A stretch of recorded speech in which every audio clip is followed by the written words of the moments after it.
The Irrational Confidence Podcast. All right, ladies and gentlemen, welcome to another episode of the Irrational Confidence Podcast. We're talking college football, and week number 10 is in the books. It's been a crazy college football season, so why should week 10 be any different? Huge upsets all over the landscape, and we are just a few days away from the first official college football playoff ranking. I'm joined by my host, the man that was downtown at the cocktail party. Fresh, how you doing, buddy? Haps, doing great. I'm about to sneeze, almost choked like Florida. Hey, it was a wild weekend across the college football landscape. We saw a lot of, resiliency from teams that continue to keep showing, surviving advanced mode here in November. And there's some teams, their failures or the issues that we've waited for them to pop up have finally revealed themselves. Look at Miami, losing to SMU. They haven't, they're 5 and whatever in November. They're terrible under pushed the ball late in the season. First road game, they went to a hornet's nest, and what I think that rings true, Carson Beck blaming everybody else but himself for bad play and turnovers. I'm not shocked there at all, but Miami basically out of the playoff picture, in my opinion. ACC taking a major hit, kind of with Georgia Tech's going to have to make one heck of a run to get themselves back in the picture and maybe have to win out, and get lucky to get in the title game. So there's the ACC right now is a one bid league. And it looks, if Virginia or Louisville or Pitt win the league, are they even a top 8 seed? It's just the way it's going to be. But you're looking at the Big 12, Utah, we talked about during a preview episode, resounding dominant win over Cincinnati, putting ourselves back in the picture, kind of maybe revealing that Cincinnati was just sort of playing with fire the entire year and got exposed. And setting up next week, the Texas Tech sort of surviving that we have a great de facto 3 Big 12 title game between BYU and Texas Tech, which will be fantastic. And then looking at the Big 10, Indiana and Ohio State just doing what they do, steamrolling people left and right, non-competitive play because they're two dominant football teams. Nebraska, you give Matt Rule an extension and he'll lose again. Right. You blinked. You absolutely blinked.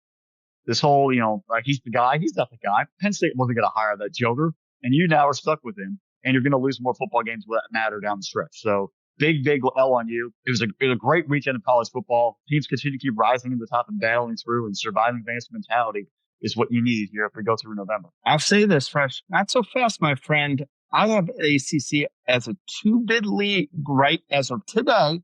But you've been drinking, we'll get back to so it's okay. You have some extra grandpa's sauce in that coffee. I wish it was that. I have blueberry. Are you including Notre Dame in that ACC number? No, but I'll get into my reasoning later. We'll get to that point here later. Let's talk to some of these games here, Fresh, before we get into this. And I explained to you the logic behind the ACC being a two-team bid league. I want to go here to my big game that I was so happy about. The SMU Mustangs knocking off Miami. We talked about in the preview that there's nothing more I wanted to see happen. I've been pulling for SMU, and part of me said that this was set up for it. Miami, again, everyone wants to talk about, hypothetical matchups, and it's one of the dumbest things there out online. My favorite thing, though, is people point out Miami never left the state of Florida until November 1st. And the minute they leave the state of Florida, it's a little chilly there in Dallas, Texas. And Gerald Ford Stadium was just a very great environment for it. SMU, with the resiliency of that program, especially, I got to give credit to their kicker. Their kicker who, if you go back and watch the game, it looks like he made the first one. But again, officials say that whatever. Making the second one, and then the SMU defense showing up in overtime to get that big time win. We saw a resurgence of Jennings coming back. We saw him being the electric player we were expecting from last season. This year, we've had conversations of why he wasn't. Just a huge win for SMU. They're not going to make the playoffs. They're not going to get an at-large bid, but it's a great building moment for SMU, showing that they are a program on the rise over there in the ACC. Yeah, great. First of all, there's all those rumors about Rhett Lashley. Is he going to go to Arkansas because there's tons of ties there? He had been off the coordinator at Auburn before. Was Auburn good job going to open up, which I think will happen by the end of this phase over. Big time for them to locking in their legit coach. This is that time of the year where guys get extensions. Rule was one that shouldn't have. Rhett Lashley getting the extension SMU was. And just, you have to make the right hire. We're seeing coaching matters across the country, program development, culture, recruiting to a stand, recruiting, whether it's the portal or straight out of high school, but all those things have to come into play. But in the end, the leader at the front is what drives it. And Rhett Lashley, I've seen experience across the country for many, many years, and they have the right guy there at SMU. He actually rewarded them with that big W. They could have rolled over. They could have played down to what they did earlier in the year where they had a couple stumbles, but he got the guys ready to play. They played healthy. They played aggressive, and they found a way to fall. They're the biggest top 10, upset since the 70s. Mm-hmm. It's a huge accomplishment showing that last year was not a blip on the radar. And same thing with Indiana was not a blip on the radar. Same thing with even Vanderbilt was not a blip on the radar. You can win now at these schools where you're getting investments from donors, you're getting the right coach in place, you're recruiting the right way, but you have to have it all play out in unity, top to bottom, to be successful. I wonder, Fresh, and you kind of made my thought as you're going through this and you're rattling off those three teams, Indiana, Vanderbilt, and SMU here. I wonder if we're going to look back 10 years from now and maybe we might point to 24, we might point to this season 25 into when the earthquake of college football really changed. Like, I wonder if we're going through the earthquake, but because we're kind of riding the wave with it, like we're not feeling the huge tremor that's shaking up college football as we know it.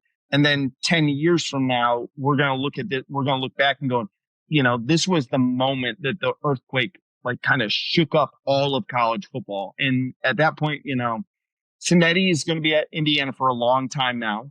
And, we'll look back and go, man, remember the days when Indiana wasn't a national power? Look at SMU, who is able to do everything. People forget SMU gets $0 from ACC for TV revenue. They do it all through their donors, which is smart from them because they have one of the largest endowments out there. And then Vanderbilt, again, investing in their program, investing in their coach, and doing the transfer portal the right way. I think that they're another program that we look at this and go, we better start learning and adapting in this world. And you better get out of the mindset that this is not 2018 anymore. This isn't 2007. This isn't even 2021 anymore. This is the moments, these 2 past years, I feel like, are when those waves are starting to hit. Yeah. And you kind of look at, back to the right hires and people in place. Sometimes the money donors don't know what they're doing, and they have their dollars and they just voice. So it does come into play. We have this current situation at LSU where the governor's involved. The AD has made terrible decisions. People are getting contracts and getting extensions, and they're not the right fit. Brian Kelly was never the right fit at LSU. That's why we always kind of scratched our head. We're like, this is really happening right now. And it all boiled over. And then you have the AD he was the guy who at A&M hired Jimbo. He was an LSU guy, comes to LSU, hires Brian Kelly, and they had the 2 largest buyouts, and they had the 2 biggest flops of program existence, in those areas. It's sometimes you have to just have that voice in the room with a logic voice and not, I have too much money, or I'm going to go out and hit a name. Who is the best fit top to bottom? Who can recruit, who can inspire, who can coach, who can put a staff together that all develops? Because you look at the Nick Saban years. Nick Saban's a great football coach. Yes. But his staffs were loaded with talent. The guys who were up and comers, who could recruit, could develop players, and be on the same page. Yeah, they're going to have disagreements. There's going to be, there's alpha dudes in that entire, coaching room, but they all come together to achieve the goal. Some of the other staffs are like, he just wants to be the guy in charge, and everyone has to sort of answer to him. And that doesn't work. You need to have everyone in sync, top to bottom. And that's where you start to see Indiana win. You start to see Vanderbilt win. You start to see sustained success from Ohio State year over year with Brian Hartline there on staff and the defensive staff where they have turnovers. They have guys in the right room. Now, yes, like the larger schools like the Alabamas, the Georgias, the Ohio States, the logo will recruit for you in a lot of cases. Right. But then making the difference of turning that 5-star recruit who has been told they were fantastic their entire lives to playing at a higher level and playing part of the team, that right there takes coaching. That takes buying in and not believing in the flash. You can also look at, hey, we go out and we hire Gus, Hugh Freeze at Auburn or Deion Sanders at Colorado. Both of those have been completely disastrous hires. The only reason that Colorado was good for the first 2 years because you had 2 amazing players in Travis Hunter and then Shedeur Sanders. But ever since then, even then they couldn't win. So you have to have a full buy-in of everybody being on the same page and being successful top to bottom and not just saying, well, this guy's going to bring me tons of money. the wins in the end are still what matters. Money is one thing, but victories matter on in the end. And if you don't win, you're going to be a victim of your own, a failure, and you're a victim of your own success or glorified fake success. We are seeing a changing in the guard where you need to have everyone ready to play football every single week. 3 losses probably puts you on ice. 2 losses, I think, is acceptable, but it really depends on who you lose to as well and what's passion. Yeah. And I think programs that we got so used to being in the top have failed to evolve with the changing landscape. And I think that's the number one problem at Clemson. I think they're stuck in the past. They're stuck in the past. Well, little sidebar there. As a Georgia fan who grew up in the 90s, you don't get Saturdays like this where Clemson, South Carolina, Tennessee, Florida, and Georgia Tech all lost on the same weekend when you beat your rival. But that right there, that doesn't happen very often, and that makes it really cool anecdote. That was very special Saturday. Yeah. Where else do you want to look fresh? Let's actually go to Austin real quick here. Let's talk about that Vanderbilt. I mean, we talked about before we went on air there, the Vanderbilt comeback, impressive in their own right. And also Texas got way too conservative in that fourth quarter there. You're up 34-10 going into the fourth. You allow Vanderbilt to score 21 unanswered points there, almost come back. And again, they should have gotten the football on that onside kick. And again, if it was just kid hit it out of bounds there, it was a beautiful onside kick, one of the best I've seen in a long, long time there. But at the same time, too, people are going to do 2 problems with this one. One, they're going to elevate Texas. And again, I still think there's so many, it is the old How I Met Your Mother theory right now. I feel like when you're looking at them from far away, it is, wow, they look really pretty on that part. And then you get close up to them and you see all of these issues, all of these warts that are on that program if you look at them closely. But you know what's going to happen? It's Texas. So people are going to elevate them. I mean, I moved them from like 20 in my top 25 to 13 after the win. I didn't drop Vanderbilt too far. And I gave credit to Texas for showing up because things had been a little rough lately. And they started out really strong and they held on. They could have choked. Like the past 2 weeks, they made the comeback. This week, they could have fallen apart. They found a way to sort of stem the tide and beat a very talented Vanderbilt football team. There are still questions I have with that passing game because really their touchdowns are off bubble screens and running the football. Archie's had taken the ball down the field in the vertical passing game. Sort of play calling. The running game was non-existent late when they needed it. You have all those running backs that come in to say they're all healthy. It's the easiest thing to do. Let your big offensive lineman lean on people because you're going to need it. You have a week off this week before you go to Athens and take on the Dogs, and you got A&M coming up about 2 weeks after that. Those are going to be deep teams they're going to have to be able to run the football against and sustain long drives. If you want to make the playoff, which right now you're on that teetering mentality of can you get in, can you not? You have to be able to show up and play perfect football the rest of the way. Looking at Vanderbilt, what Clark Lee has done there, and we talked about bringing the right coaches in. I also give credit to the Vanderbilt administration and boosters for giving him time because this is year 5, year 1, 2, and 3 were pretty brutal. Going into year 4, he realized he had to make changes as well. He went out and brought in Jerry Kill, brought in the entire offensive staff from New Mexico State, and including Diego Pavia. On the outside, we're like, okay, it was a quarterback and a coach, and Jerry Kill's been around forever, a legend that came on the staff. New Mexico State, yeah, they went and beat Auburn at Auburn. That's congratulations, great. Auburn's playing pile of dog crap. So, but even that was like 3 years ago. But can he actually make this happen in the SEC? Shows up last year. They beat Alabama in traumatic fashion. They have a game versus Texas where they go back and forth. And they kind of show blips and like, all right, it's 1 year. Can they do it? Here they are again, and they play great football. They play tough. The one thing that was kind of lacking is that they don't have an explosive passing game that's consistent. They have to run the football and play on schedule, and that was probably what was most intriguing yesterday is that the team that's not built to come from behind started pulling some tricks and making plays late. Are they a playoff team? I think they're going to, and probably not at this point, unless more chaos happens. But they have shown the growth of a program where in a day and age where you have to win in 3 years, the administration, the coach, you gave them 5. You've given them 6. You allow them to build and develop. And some places you have to. You're not going to have the Indianas where within 2 years you've won, 22 or 30 games. I'm just spitballing numbers here, but right. No, I got you. A ton of games in a very, very short window that you take in control. But they both have done it where football was an afterthought in both those cases. So it's a legacy. It's an ever evolving and changing landscape of college football where legacy schools are no longer going to be the blue bloods all the way. And I know we talked about, top 25, and you have two ACC schools coming in. I have a feeling you're going to talk about probably at least Virginia as one of them, Yep. and Georgia Tech as the other. Nope. Well, all right. But even then, they're not legacy football schools that in the past 25 years that have shown sustained national success that are right there and finding ways to battle through. College football is now even more chaotic than I think it has been in the past. And that is going to be great for TV. It's going to be great for the college football playoff rankings shows. And it's going to be great for social media because blood pressure. People are going to be yelling and screaming for 16, for 24, for 30, for 64. But we do have to find a fine line of the regular season still has to matter. The regular season is the playoff, folks. And you have to show up on Saturdays and play football and survive and advance. It doesn't have to be sexy. You don't have to win games 60-0 anymore. It's great to look at, but you have to just win. That comes back to some of these schools where you look at Clemson sucking. You look at South Carolina, who had all expectations falling apart. You look at Tennessee, who has completely fallen off.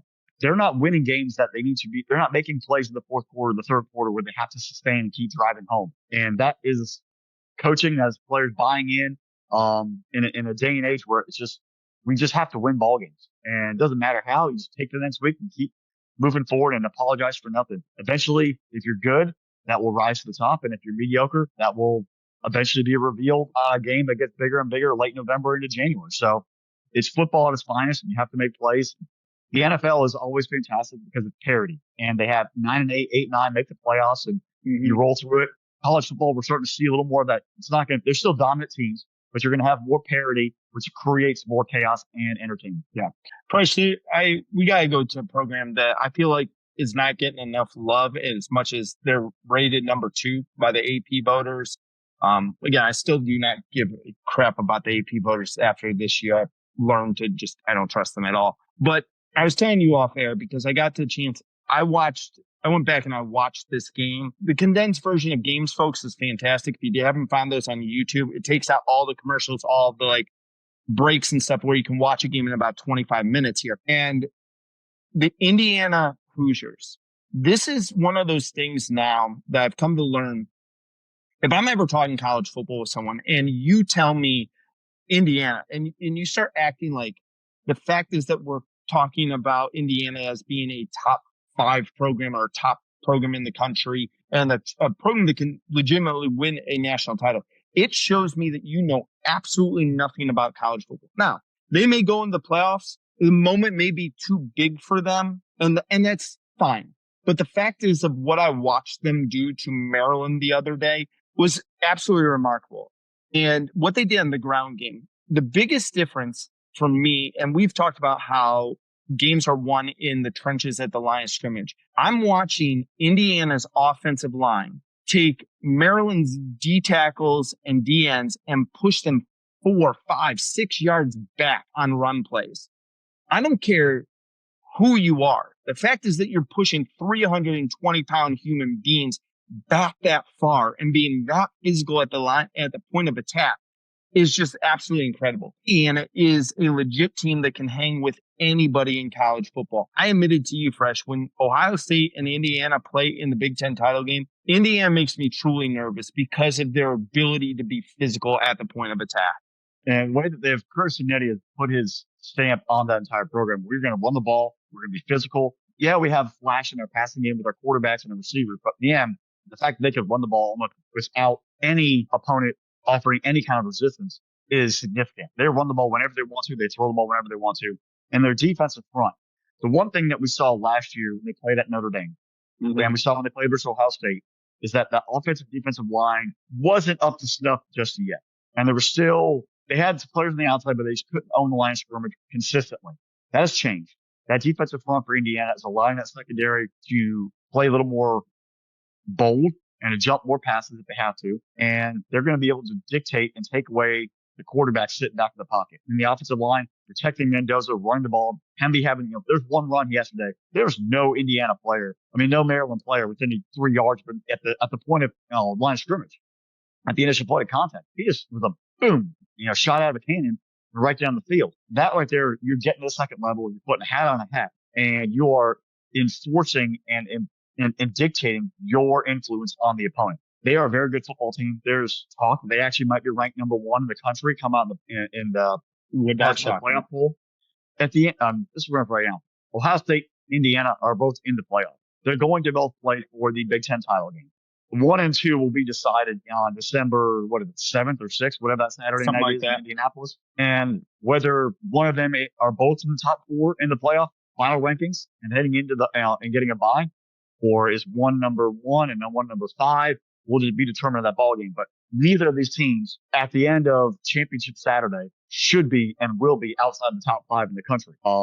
It's just really going to depend on how that end of that game results. And even if Indiana blows out Ohio State or Ohio State blows out Indiana, the loser of that will still be the 5th best team in the country and host a playoff game in the opening week. There are tons of talent, and they have recruited, they have attacked.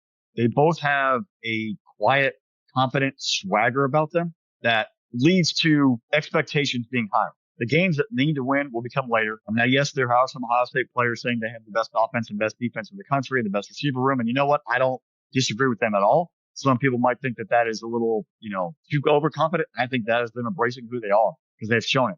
But Indiana has been quiet and confident a little bit this year as opposed to last year. Last year, it was more of a brash Nettie putting himself out there. This year, they haven't chirped as much, and they've just shown up and done it. Mm-hmm. And that leads me to a point where as we get into late November, December, and early January, these two teams are going to be potentially even playing twice down the stretch. And that's going to show that Indiana football, with the backing of Mark Cuban, with the backing of other big-time Indiana boosters, isn't going anywhere anytime soon. And now it's not just going to be transfer portal hits. It's going to be legit top 25 high school recruiting classes are going to start showing up because they want to be part of that success year in and year out. Yeah. This is the downfall of the TV contracts too, because if you're a big noon kickoff guy and you watch Fox, it's going to be Big 10 and Big 12, like Celebration, Big 10, Big 12. Look how great these programs are, blah, blah, blah. And they're going to ignore the SEC and the ACC because they're tied to ESPN.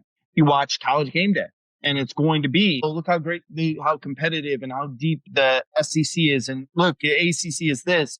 And then they ignore the Big 10 and the Big 12. Like, this is where, again, I get it. And I understand TV and revenue and stuff like that. But if you're doing a preview show and all you're doing is being like a propaganda machine for one or the other, like, come on, guys. It's ridiculous. I get it. There's money involved and money runs the world there.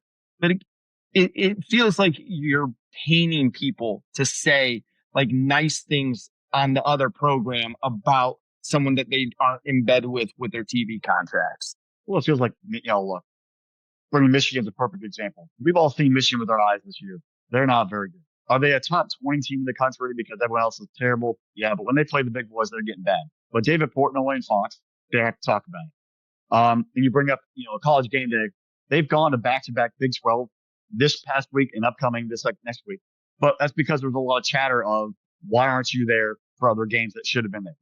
Now, granted, Texas Tech BYU is where they should be. There's no disregard to that at all. The Cincinnati-Utah week, I think that was a makeup for a previous week where they probably should have been in a better game. And they're trying to expand. I think them going to Oregon, Penn State, the week of Georgia, Alabama we have to pretend that we aren't focused on Georgia, Alabama, and we're going to try to do both at the same, try to get balanced coverage. Kurt was on his way, by 10 o'clock, that was the Oregon game. That was the Oregon game out. Indiana, that was the Indiana Oregon out there. Oregon but that was the same way. They went to Oregon after they did Oregon, Ohio State 2 weeks later. No, Penn State. They went out to Oregon 2 weeks after that. Whatever that game was, I think it was Indiana, Oregon. And then he was halfway through trying to fly back east. But that was for Oklahoma, Texas. So you're trying to balance and get all the locations, and that's another reason wherever Kirk is going to be broadcasting the game, it has to be somewhat logically to get him from both sides, within a decent time frame. So you're also stretched there because none of the guys that are actually doing Big Noon Kickoff are broadcasting the game. That is Joel Klatt and, Gus Johnson up in the booth. So it's TV driving some of the change, but the whole, we have to sort of, we can't keep crying about it. We just know what it is. It's a pregame show. Who cares? The College Football Playoff Committee, that is where I have the biggest deal of. I do too. Influence. Now it was, the BCS was on Fox for a while, then it was on ABC, and now it's, ESPN, and the playoff committee, who is actually on it, is kind of ridiculous. There shouldn't be ever standing AD and this is not just for football. This is for NCAA basketball tournament, college baseball, softball. No standing AD should be on a playoff committee or a tournament committee because there is influence, whether they weren't in the room or not. They can have conversations with somebody at dinner after the fact or the night before in politics. And then I was not in there for the vote or the discussion, but they've already put in their political talking points to somebody else as an ally. So, that right there is the biggest thing. It's going to be interesting to see how this committee does because last year's committee was a complete mess. Obviously, it was the first of 12, which makes you always can have some over analyzing in one way and then pulling back. I want to see how they reset and readjust this year. And the first ranking, it's never usually what it is, but it does kind of set a tone of where the thinking is. Tuesday night is going to be very interesting how that committee initially sets the field and set expectations for conference wins, for future game matchups. Because we do know there's going to be a collision course. Indiana, Ohio State are going to play in December. A combination of Ole Miss, Texas, Alabama, or A&M are at least going to play once in the SEC championship game. And depending on how the rest of it plays out, Texas and Texas A&M might play twice. You just never know. But how is that all going to sort of shake out and reset? The big, the ACC sort of set up right now. Miami, not even involved, but where are they going to put them based on what they've done so far this season? Georgia Tech hadn't really got a big win this year, and they go on road and get smoked by NC State. One loss, but how are they going to sort of preset them and looking at? What are they going to do for Virginia, Louisville, and Pitt, who have quietly navigated themselves through, have won big games? Are they going to look at Virginia's record or Louisville's, name and not give them a top 15, spot? I think I have bingo. At Force.com right now has my top 25 as of this morning. We're recording on Sunday, November 2nd. I believe I have off memory Louisville and Indy and Virginia both in the top 13. I think. I know Notre Dame's a top 10 team. You have Georgia. Oh wait, no, this is not. You have not updated. Yeah. Your updated one is not up yet. So we're waiting for Drew to actually release that on the site. Right. I'm on the site right now. 13. Yeah, because you only have week 9. Week 9. Week 10 has to be pushed through by Drew. But it did this morning. So but those schools, just because of the name, they have to be taken for what they've actually done, not just the name on the logo. Let's put a pin in that. We're going to come back to that because you make a really good point, and you kind of are going to where my thinking is with my top 12. I'll release folks, you got to go to Spinnable Sports to see Precious. I'll give you something for free. Actually, it's free to go to Spinnable Sports anyway, so you can go there anyways. Check out Precious. But I'll give you mine on the show here. Fresh. Real quick, you were on location last night for the cocktail party. Again, we've said this for many, many times. This is one of the best rivalries in college football. It really is. It's a fun one. I did not expect it to be that close on social media. If you guys aren't following us on the X or on whatever social media platform, the minute the Florida Gators committed the unnecessary roughness penalty on the punt, I thought the game was over. I thought that was one of those penalties that broke a team's back, destroyed your will. And they fought through it. I'll give them credit for it. But Fresh, give us a report. What was it like on site and what were you seeing on the field there? Well, emotions are high in any kind of rivalry game. They kind of knew with that game they were going to have a little jolt with the interim coach and all that fun stuff. And first off, I was surprised that Florida didn't take as many deep shots as they should have against the Georgia secondary. Is Georgia the number one team in the country? No, not by any stretch. Are they the most resilient team in the country? Are they really good? I'll give you that. Yeah. Are they going to battle for a full 60 minutes and they're never out of a football game? And you have to, I know we're in a very sensitive society, but you have to legit kill the dogs. And not, please, Peter, don't come after me, but the Georgia Bulldogs. You have to be able to be metaphorically 20 points in the fourth quarter and put them away where they have no chance of fighting back. Because as the defense has some warts, and I'll get into that in a second, the gunner stock of the offense are going to be resilient. They're going to find ways to fight through. They are going to punish you and lean on you and win games ugly. If they can be healthy enough in the playoff, if you're in the fourth quarter in a one-score game against them, whether they're up a touchdown or up 3 points or down in the opposite direction, you're going to have to fight the full 60 minutes and you're going to have to be able to impose your will to completely knock them out. And I think it's something you can't measure. You just have to sort of see the heart of a football team. And that's where, they've been through some stuff. They fought through. Are they the most pretty? Are they going to throw for 400 yards and every single week? Are they going to put up 600 yards for offense and score 50 points like they were in 2022 in that team? No. Do they have a lot of room for improvement and guys stepping up week in and week out? Yes. Defensively, that secondary is still a problem. The first touchdown for Florida, the receiver was 8 yards behind both safeties. If you look at the play, Thomas and Bolden are at the 7-yard line or at the 9-yard line when the receiver catches the ball at the 2 and walks in. And the cornerback is 5 yards to his left and his back. How is he getting that wide open is beyond me. There's safeties for a reason. Like, what kind of coverage is allowing 2 safeties to drop in that far and the corner getting passed by 5 or 6 yards? That's a problem. On the incomplete pass there with 3 minutes and change to go in the ball game on 3rd and 4, the ball hit the ground, yes. But the fact that he is 20 yards past full safeties when you're up 4 points on 3rd down in the 4th quarter is mind-boggling. How is some receiver in blue, like they're wearing all blue? That's pretty, you can see that color. How is someone getting that far back, and where are the communication issues and the eyes of the secondary allowing this to happen? Well, number one, that's because the Dogs only have 9 sacks in the season, and the pass rush is non-existent. So it allows receivers to sort of drift because guys are keeping their eyes on the quarterback and not having to get rid of the ball quickly. Defensively, the linebacker position, C.J. Allen's a beast. The linebackers are playing great. The defensive lines, they find ways to toughen up, but they're not getting the pass rush, and the secondary is getting exposed. At some point, that is going to have to rise up, or that is going to be revealed. They haven't had to pay for it yet, but that might be coming versus Texas in 2 weeks. It might come next week versus Mississippi State. It might come versus Georgia Tech at the end of the month. It might come in the playoff. We don't know.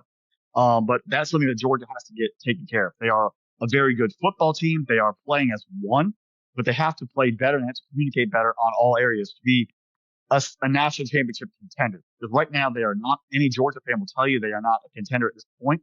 They are very good, but they are not a great. And there's a book out there, obviously, Good to Great. They're a good team, but to win a national championship, you have to go from good to great. And you can have resiliency, you can have toughness, you can have, a fight for 60 plus minutes, but that DNA has got to then shift. And right now, if you look at what happened yesterday, they're beating bad teams and mediocre teams, and they're finding ways to fight through. But they have not taken a full 60-minute and beaten a great team consistently. They fought and they got lucky. Defense made some 4-quarter stops with Ole Miss. Ole Miss has warts on defense. That was a great win. I'm not saying that was a fantastic win. The measuring stick is this week versus Mississippi State. Then you have Texas in 2 weeks. Is Georgia going to look ahead to Texas and mess around with Mississippi State? Or are they going to go out there and say, you know what, we survived. It's time for us to take advantage and win, and then manage themselves for Texas? We're going to find a lot about them in the next 2 weeks and how Kirby and his team keep building. And if they're actually a playoff team. Right now, there's a ton of 1 and 2 loss teams, and they all have good and bad elements about them.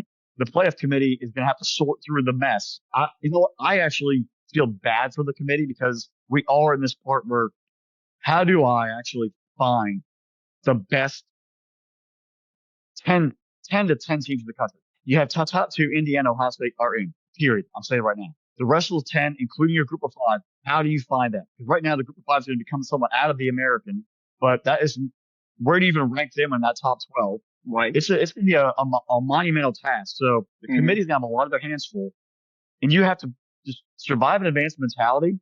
Don't let the committee decide your future. If you just keep finding ways to win football games like Georgia have, you're avoiding the committee from having to make a decision on your warts. If you lose a game, then you're putting that in the committee's hands where your fate is not on your own. And we're going to see that going forward with a lot of teams. Are you willing to trust the committee and what they see?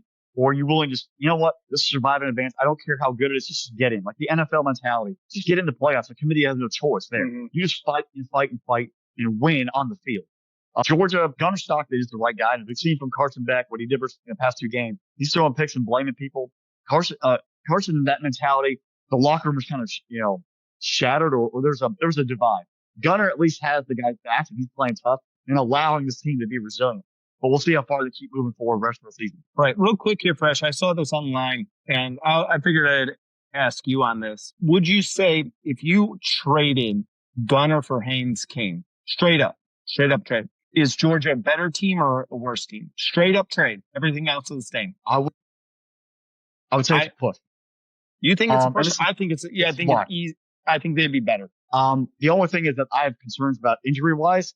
That's true. That's a good point. But Haynes King has been battling a lot of injury right now. And his Gunnar, I think, is a better passer than Haynes King is, but Haynes King is a much better runner.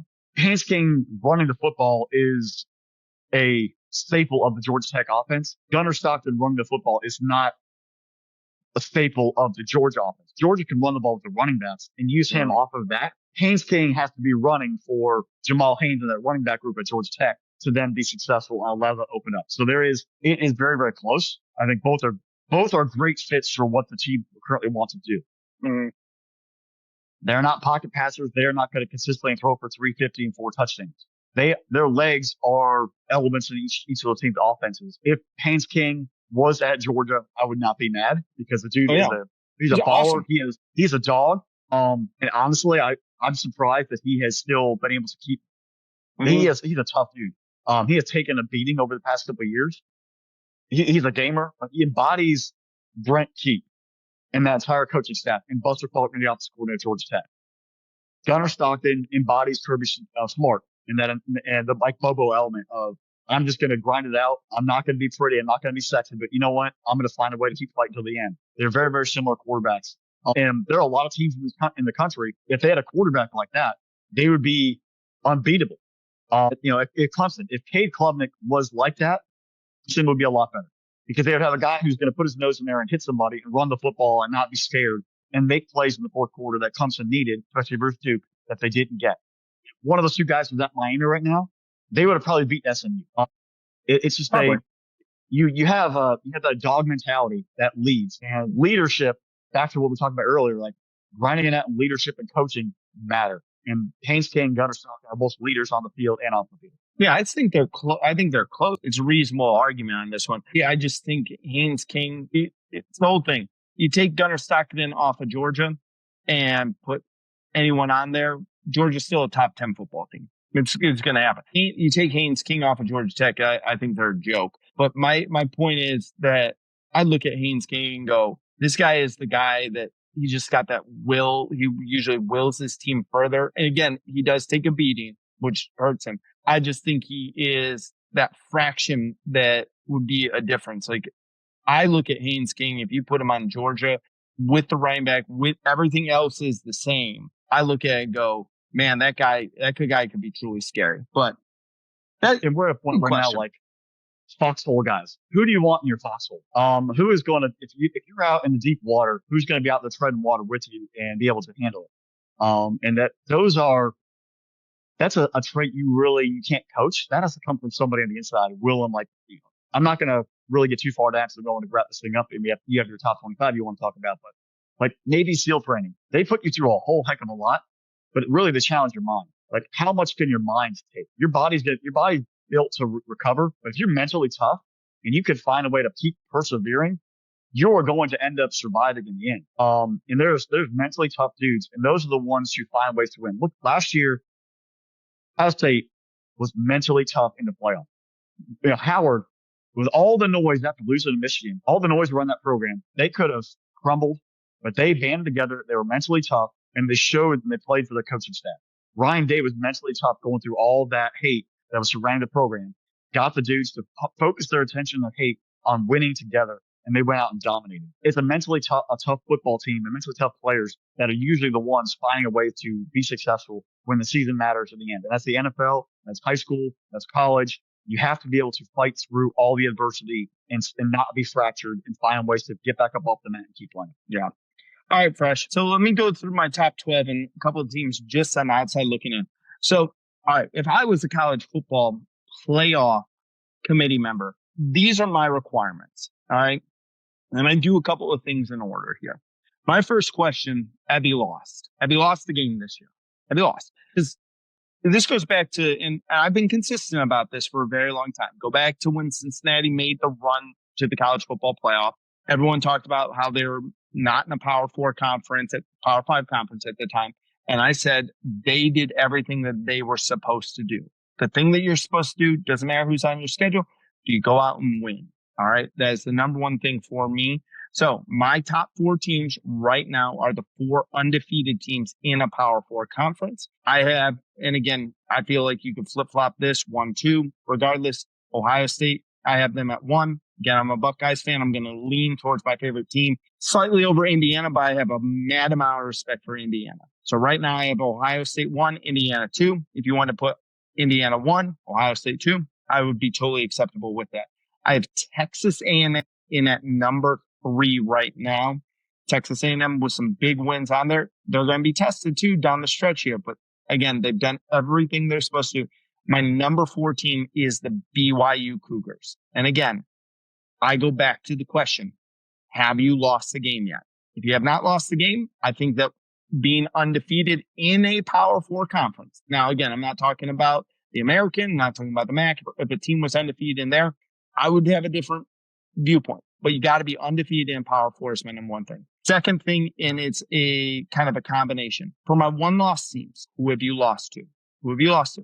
Have you lost to a team that I rank above you? Do I rank above you? So my number 5 team in the country right now, if I'm doing my top 12, is the Oregon Ducks. Their one loss is to a team that is in the top 4. Okay, Oregon, that puts them number 5 because their one loss is to the Indiana Hoosiers while it was at home. 10-point loss there. It was a competitive game. Oregon did hang with Indiana for about 3.5 quarters.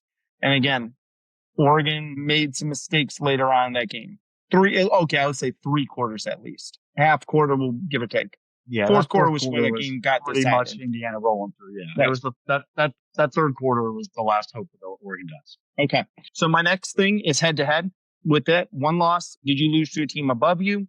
And if I'm down to 2 teams, again, my next 2 teams would be Alabama and Georgia. How do they do head to head against each other? Alabama comes in at number 6. Georgia comes in at number 7. Ole Miss comes in at number 8. All of those are based on head-to-head matchups there. Alabama beat Georgia. Alabama goes ahead of them. Georgia beat Ole Miss. Georgia goes ahead of Ole Miss. Ole Miss is there at number 8. My number 9 team, again, is right now the leader in the clubhouse over there in the ACC. I got to put a Big 12 team in. That was BYU. I got to put an ACC team in.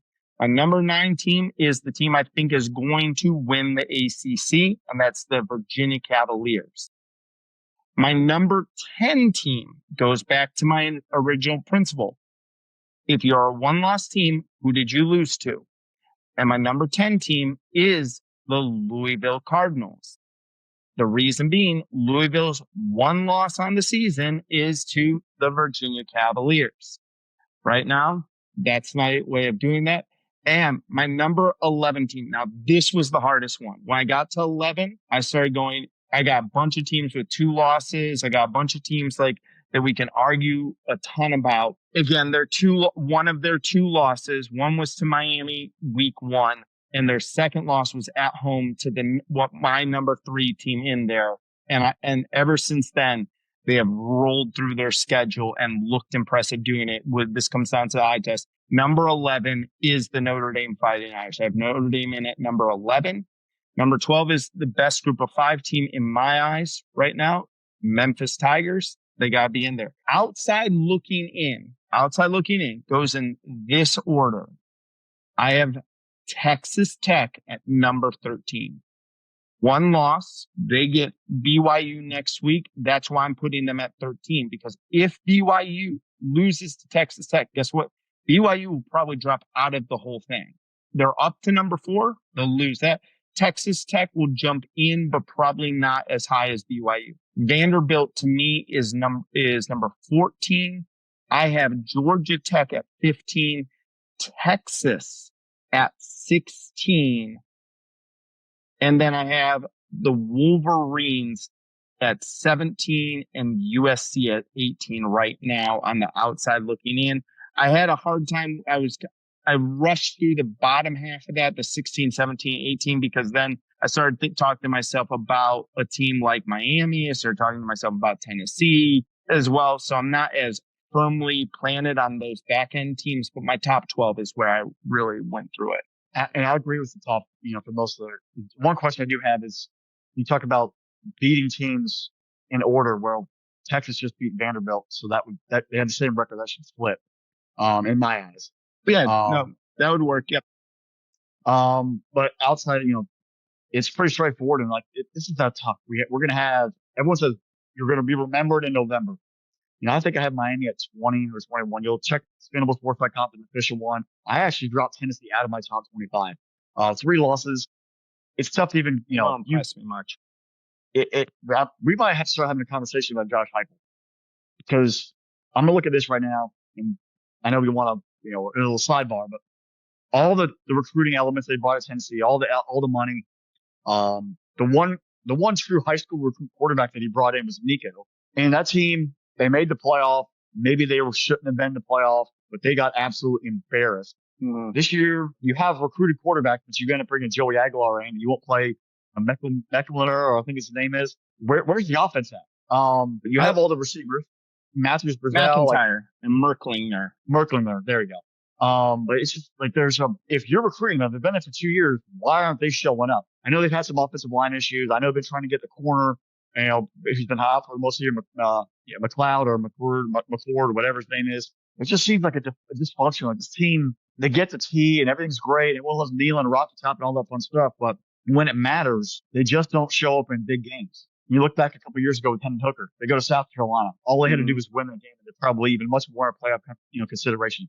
And they get absolutely just beat down. It's when games matter. Yeah, they actually Heupel's beaten Alabama twice, but in other games it's like they had no reason to be losing to Oklahoma yesterday, and they collapsed. So it's just where's that team at under Josh Heupel in year 6, year 5? We need to start looking at that as a case study of your offensive genius, but all your quarterbacks have been successful in your system. Really, are all your transfer guys. Nico wasn't that great last year as the starter. They ran the ball really well.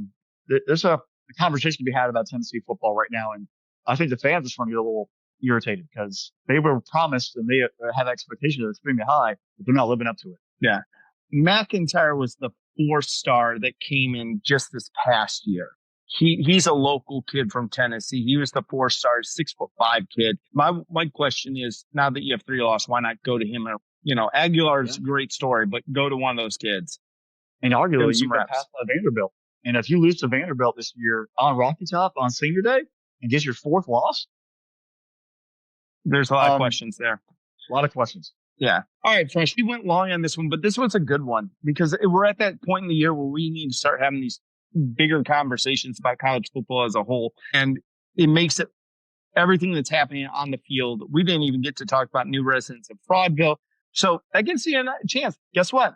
Follow us on social media, folks, because I think that we're going to have a new resident of Fraudville, and you don't want to miss the pictures that come out of them moving into the current location. So make sure you check that out. Follow us on social media. Hit that subscribe button. Hit the notification bell because we got a lot coming for you. This season is just been giving gift after gift. This may have been the best season to have a podcast because it has given us so much to talk about this year. So make sure you check out SpinnableSports.com. Make sure you go out there. I gave it to you here on the podcast. That's my top 12. You got to go to SpinnableSports.com to check out Fresh's top 12. Like, subscribe wherever you get your podcast from. Leave us a 5-star review because you guys know we're those 5-star prospects. Special thanks to Drew, our producer. Without him, none of this is possible.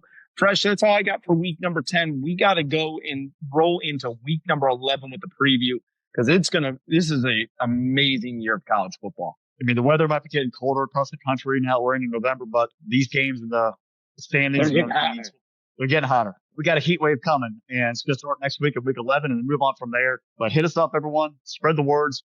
Our social media, Spinnable Sports YouTube channel, SpinnableSports.com. And we'll come back at you next time with our week 11 preview. Until later, we'll talk to y'all. Bye. Peace, everyone.